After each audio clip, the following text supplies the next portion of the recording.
Hey, it's your favorite uncle, Uncle Gentleman, and today we're going to talk about something a little different. Today we're going to talk about darts. Now, I've played darts off and on for over 26 years. I'm by no means a professional.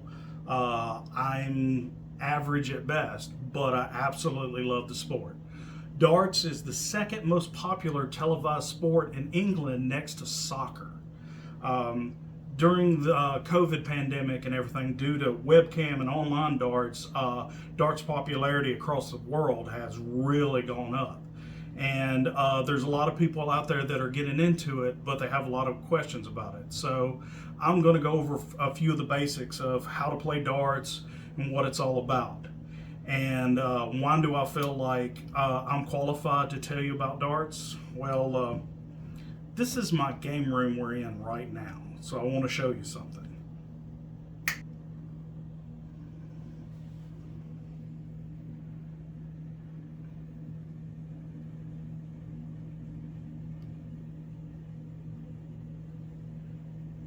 Yep, this is my game room. So as you can tell, I'm really into darts. So let's get into it. Stay tuned.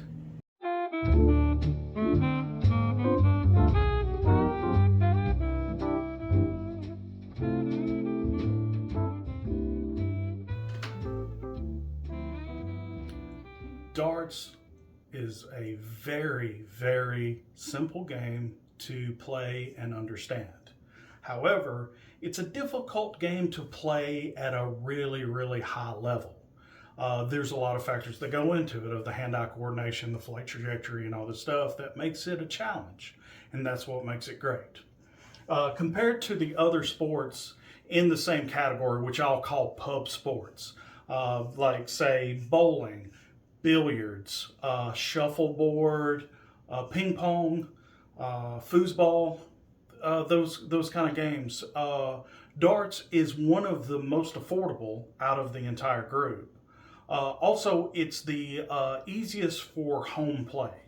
For instance, a dartboard hangs on the wall, so it's not taking up floor space. The only thing you need is a path area of, let's say, about 10 feet, so you have an area to throw at the board without something being in your way.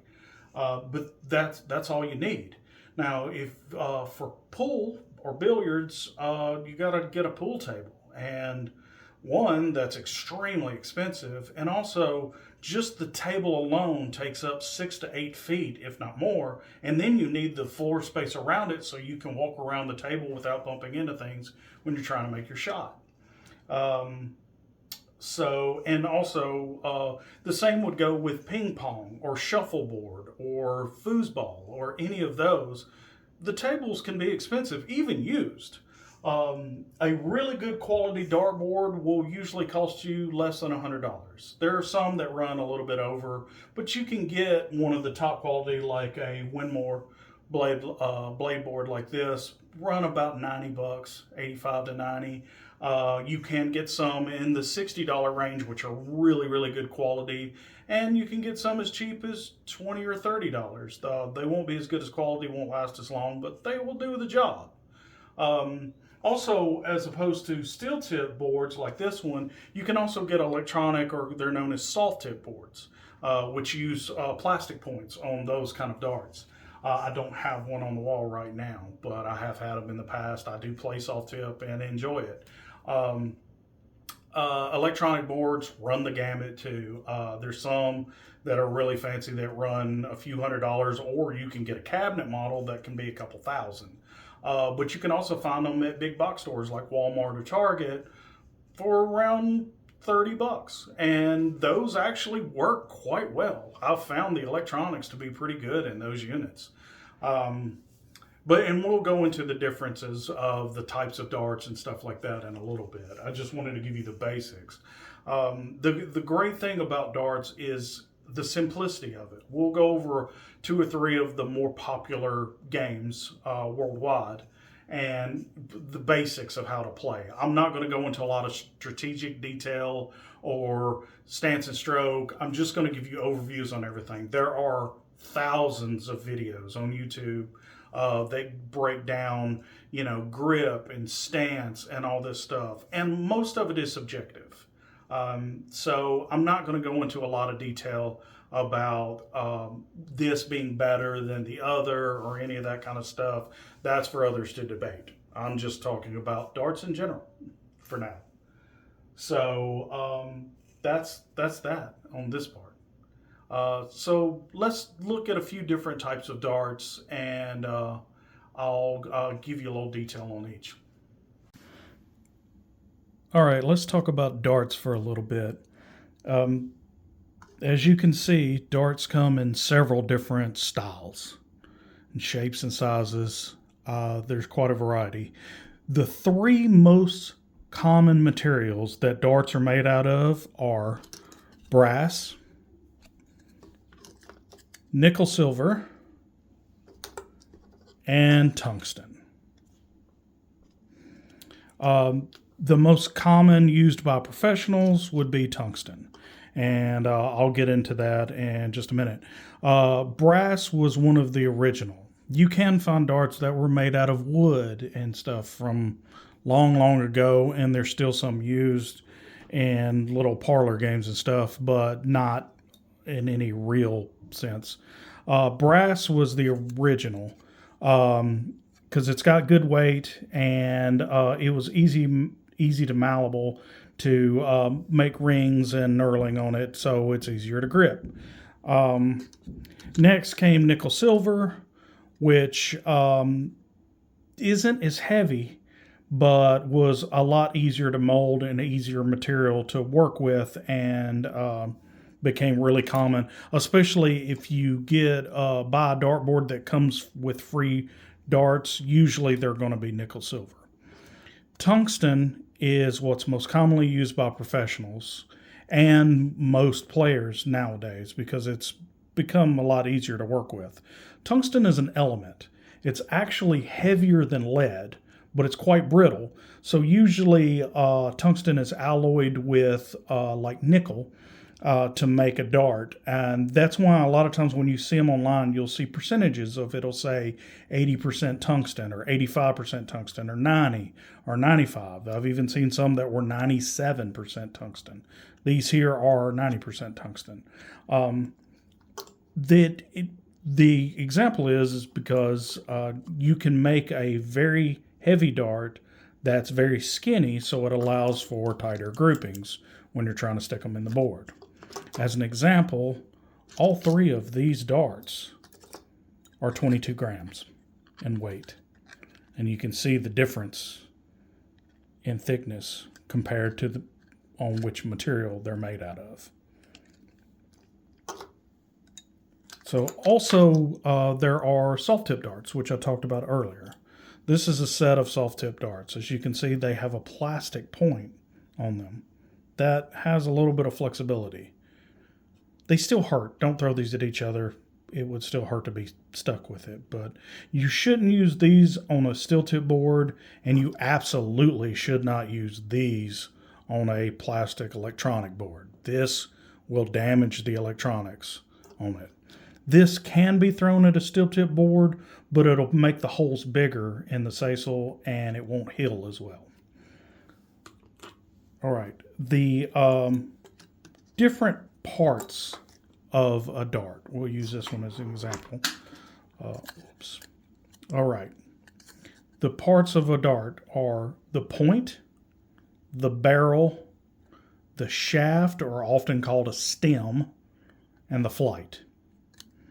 The main thing you want to think about when you're getting a set of darts is the barrel. Everything else can be changed on it. Steel points are a little harder to change, but you can usually find a person that has a point removal tool. I own one. They're a little expensive, but it can be done. The main thing you want to look for is the grip and how the grip style is. And as you can see, there are multiple different styles of grip. There's so many different types out there, and each one is a little different. But the main point is you want to be able to grip the dart and have a good grip on it. The most expensive part of a dart is the barrel. And sometimes you can buy just the barrel alone. Shafts and flights or stems and flights often wear out, especially from other darts hitting them. And when you're grouping and everything like that, you'll start to get wear and tear on your shafts and flights. Shafts and flights are fairly affordable. Usually you can get paper flights like these for just a few dollars, and sometimes less. Actually, sometimes online you'll find them for less than $1 for a replacement set of flights. Shafts run about the same, somewhere between $1 to $2, depending on the style. Shafts are made out of different materials like different plastic and aluminum. These are aluminum shafts. These are nylon, which are a type of plastic. And then you can also get these, which are an integrated system, which the shaft and the flight are all one piece. And it does make it easier, but sometimes you can get deflections because the flight won't get out of the way as easily as it will with ones that are removable. And then also there are flights that you can buy that are molded, that are already squared up and everything, and you don't have to fold them, and they're easier to put back together. I'll say that, and I'm having trouble to do it. So that's the different types of darts and a few examples of them. Now let's talk about grip and holding a dart. Okay, this is controversial. There are so many people out there, and I see posts all the time, people asking, how should I hold my dart? And the honest truth is there is not necessarily a right or wrong way to do it. I've been watching the professionals for years, and no two of them hold it the exact same way. Some people grip a dart at the back like this. Some people grip darts in the middle, and some people grip darts at the front.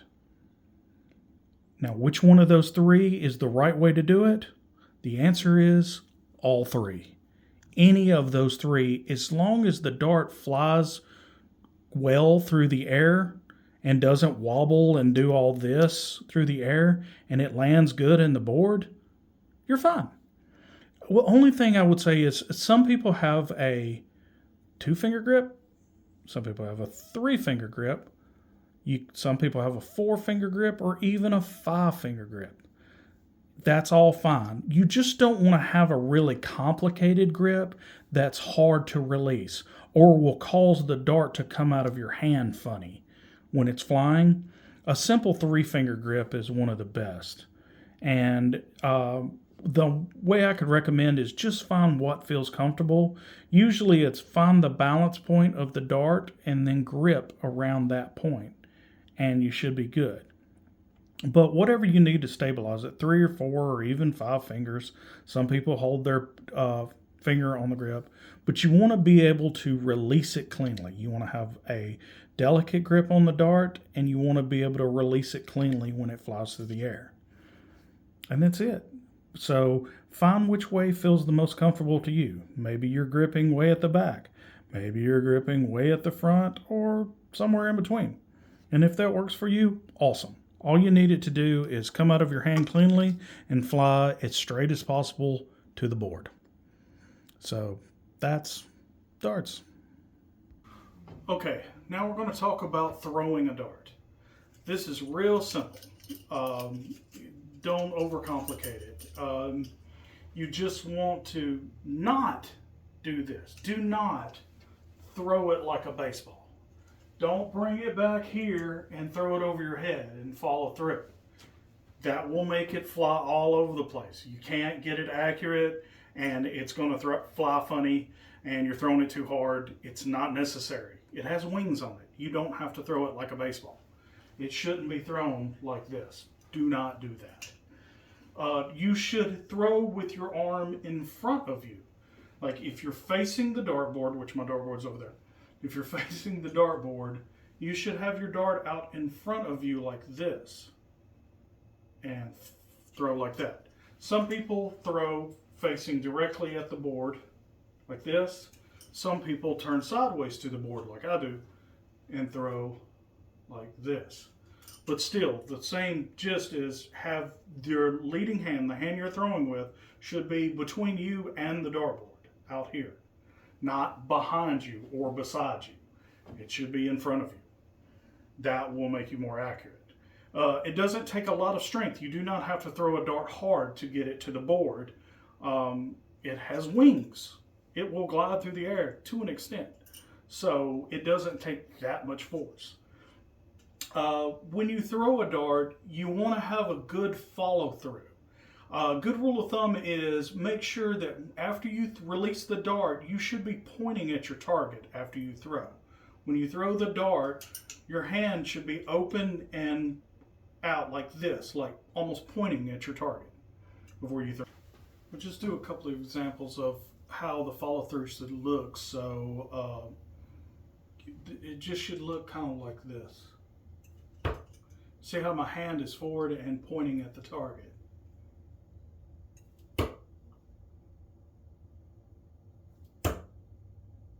That's it. That's all it is to it. All right, we'll do a couple over the shoulder shots. I'm just gonna throw 3 at the bullseye and just watch the follow through. And that's what you wanna do.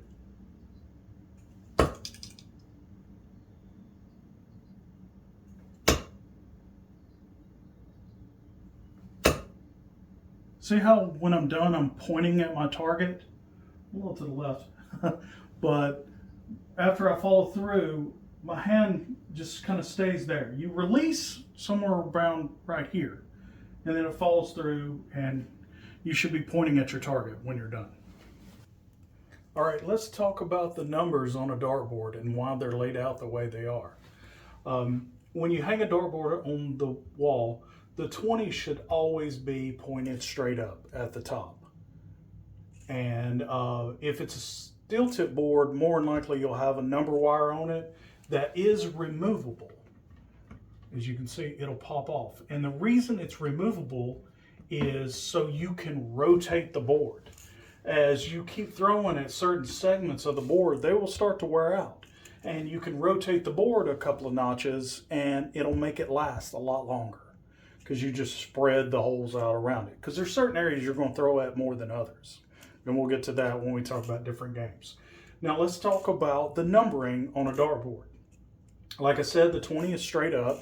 You have the 19 down here, 18, 17, 16, 15. If you notice, see how all of them are spread out?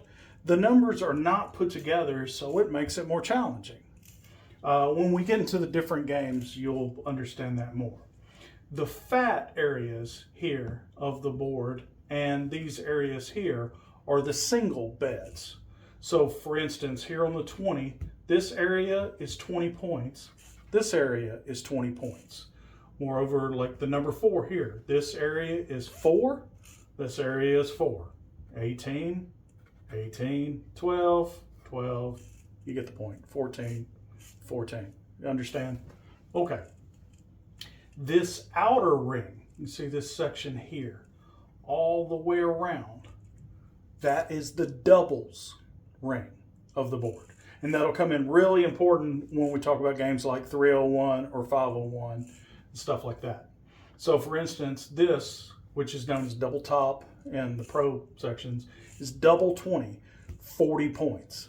Let's say the 17 down here, double 17, 34 points. The double 16, 32 points. The 14, 28 points. 6, double 6 is 12, obviously. 15, 30 points. So on certain games, you have to go out on a double. So knowing those is very important. This inner ring here is the triple, or if you're in Europe, the treble. So treble 20 would be 60 points. Treble 19, 57. triple 15, 45, triple 11, 33. You see what I'm saying? This is triples, this is doubles, and the large areas are singles. And that's where it'll come in handy on boards. The bullseye. Now this is important. The green part of the bullseye, the outer ring of the bullseye, is 25 points. The center of the bullseye, this red dot here, is 50 points. Now, a lot of people that don't play the game of darts, they think that you just throw for the bullseye and whoever's closest would win. That's not really that much of a challenge. A lot of people are really good at bullseyes. And also, since the triple ring has been added to dartboards, this is no longer the highest scoring area of the board. So it's not where most professionals, when they're playing like 501 or 301, they usually don't start by throwing for the bullseye because this is only 50 points. Whereas this section here, which is bigger, is 60 points. So this is the most common target in 01 games where you're trying to get as high a score as possible. The highest score you can get in a single round on a game of darts, which is you throw 3 darts every time you go. The highest score you can get is 180 points, which would be triple 20, triple 20, triple 20. It does happen. And that's 180 points. In contrast, if someone were to throw 3 bullseyes, which is an extremely difficult shot, if you threw this, that's only 150 points. So you can see why throwing at the triple 20 is way more enticing and why it's used more often. It's a bigger target and it's a higher score. So that's the layout of a dartboard. Soft tip dartboards are laid out the same way. Some older models of it just have a single bull section. They don't have it separated into 2 pieces. You don't really see that much anymore. It was like early 90s model had that, and the whole bullseye was 50 points. But it was still less than the triple 20. But in those kind of games, in soft tip, they would go for the bullseye more often because since it was a whole target, that did make that a bigger target than this one. So it's better to, if you can more easily get 50 points than 60, go for that. But with it split, it's a harder target to hit, and this is your best option. So that's how a dartboard works. All right, now let's talk about a couple of games.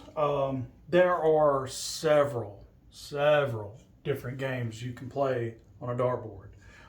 Too many to go over in one video, would be here all night. So I'm gonna just go over the 2 most common that are played. And that would be 501, or let's just say a version of 01 is what it's called, because you can play 301, 501, 701, 901, 1001, or any variant in between. And I'll explain why it's the 01 with it in just a second. So we'll start with that. And the second game I'm going to talk about is cricket. So first, let's talk about 501. 501 is a pretty easy game to understand.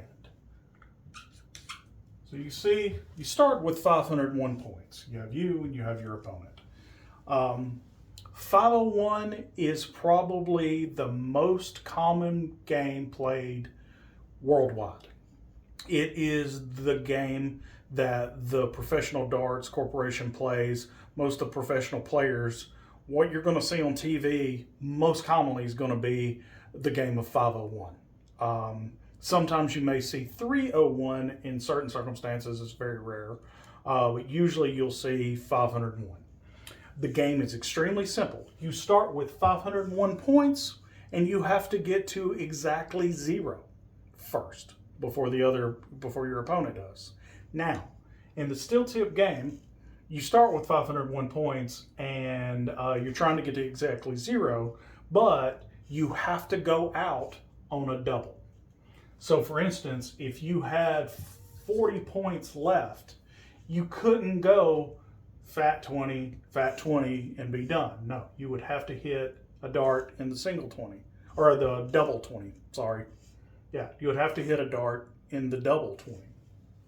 If you had, let's make it even more common. Let me get rid of this because that doesn't work. Say you had 18 left. You can't throw for the fat 18. You have to hit a double 9. Does that make sense? So, say you're starting with 501 points and the first opponent throws 2 20s and an 18. That's 58 points. And you basically just subtract that from 501.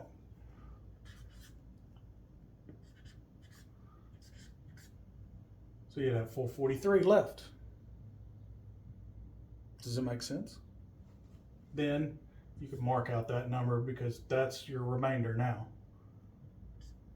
And then say on your next throw, you throw 60. You would have 383 left. And so on and so forth until you get down to a shot that's close to an out. So you got 60 points left. You want to go 20 and then hit that double 20 for the win. That's what makes it challenging, is hitting that double. So I hope that makes sense. Now, if there's interest, I can go into a video about strategy and how to play and stuff like that, but it would take too long to go into breaking down how to play the games or nuances of it and stuff like that of all the way down. It's a really simple game. You start with 501 points, you get to exactly 0. Now, another alternative of it where we were talking about was 301 points. The most common difference in this is when it's regularly played on steel tip, most people play it where you have to hit a double to begin the game as well as the double to end. So you can't just hit the fat number to start it. You have to hit a double to begin. So even if your first dart is here and your second dart is here, they don't count because you haven't hit a double yet. And then say you hit a double 4 going in, your score is 8. Now, if you hit this first and then these two, then these would count and you would have 47. Does that make sense?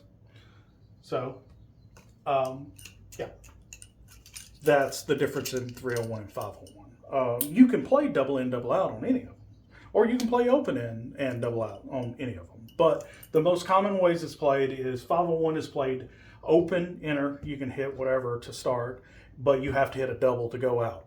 301 is more commonly played where you have to hit a double first and then a double to go out.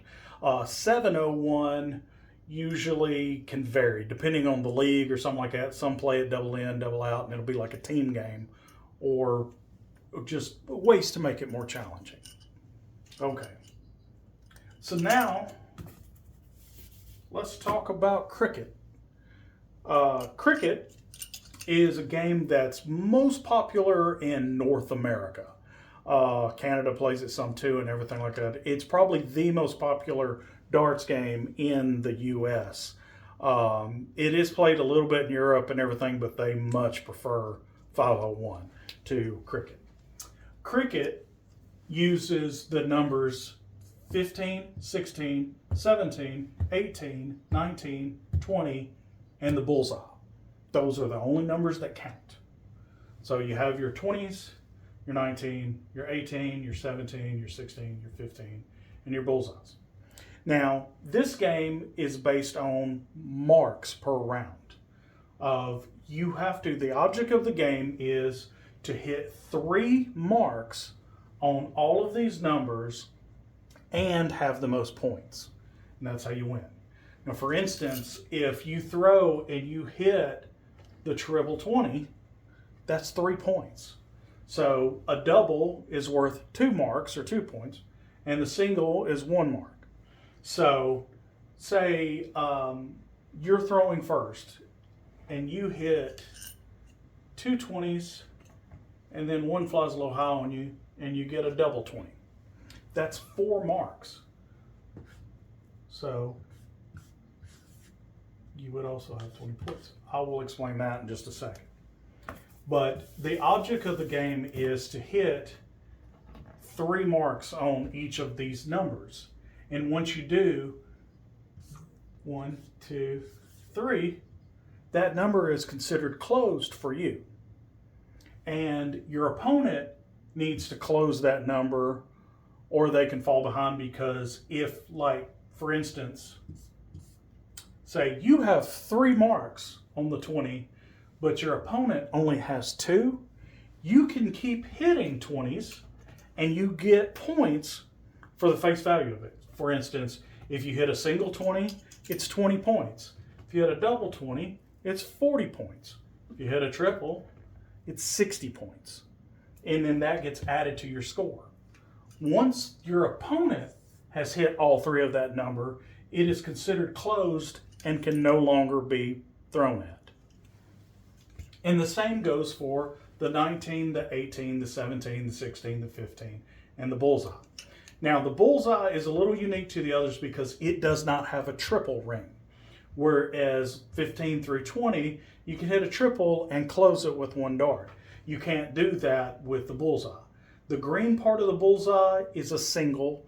The red part of the bullseye is a double, or 2 marks.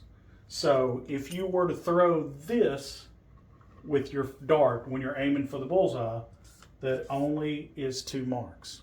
And then you would have to hit another mark on it, at least in the green, to close it. I hope that makes sense. Now, there's a lot of strategy in cricket because of the points. Some people will play the game to close the numbers, and others will try to run as many points as they can to get ahead. I'm not going to get into strategy of it. There's a lot of controversy. Some people argue you should go this way over the other and back and forth. The big thing is be accurate. If you're good at your shots, you'll win more than you lose. Now, how to mark it on the board, as you saw us making it there. If you hit a single mark on one of the numbers, one of the fat, and that's all you hit on that number, you would mark it with a slash. Now, so hit 1 mark there, let's say 1 mark on the 19 and 1 on the 15. So your scoring would look like that. So, okay, next time the person comes up to the board, they hit a triple, and then they hit a double 19. And you close the 19s. Now, the easiest way to score these would be for the double 19. You've closed it. You can mark the X and then put a circle around it. That would be 3 marks. And that's what 3 marks would look like. If you've hit 1, it's this. If you hit 2, it looks like that. To close the number, you've hit it 3 times and you've got it where you can score on it. It's a circle with an X. Now, people who have played for a long time, let me put that one back up that I had before. People that have been playing for a long time, as long as you have the circle on there, people will understand it as that number's closed. You don't have to have the full X. So for instance, on your next throw with this, you hit a triple and a single. So instead of making the whole X on it with that triple, you have closed the number. Now, since the number was closed and your opponent doesn't have it closed, this other 20 you hit gave you 20 points. Extra, so you would just mark a 20 to the side. And on this one, you had a double. So instead of marking the extra slash in the circle, you can just put a circle on it. And that's done. Another example is, say your opponent has that. Okay, say you're throwing and you hit with your first dart the triple on a number. And either you throw it again and you miss, or that was enough and you wanted to move on. If you close the number with 1 dart, or in 1 round, maybe you hit 3 singles. But anyway, instead of drawing the whole thing like this, you can just simply draw a circle. they'll understand it as that number's closed for you. And then if your opponent has it closed, you can't score on it anymore. But if they don't have it closed, you can keep hitting this number and gain points for it. And then all the points add up. And the object of the game is to have everything closed and the most points. If your opponent has more points than you, but they don't have everything closed, you have to get the point lead or equal to their score before you can go out.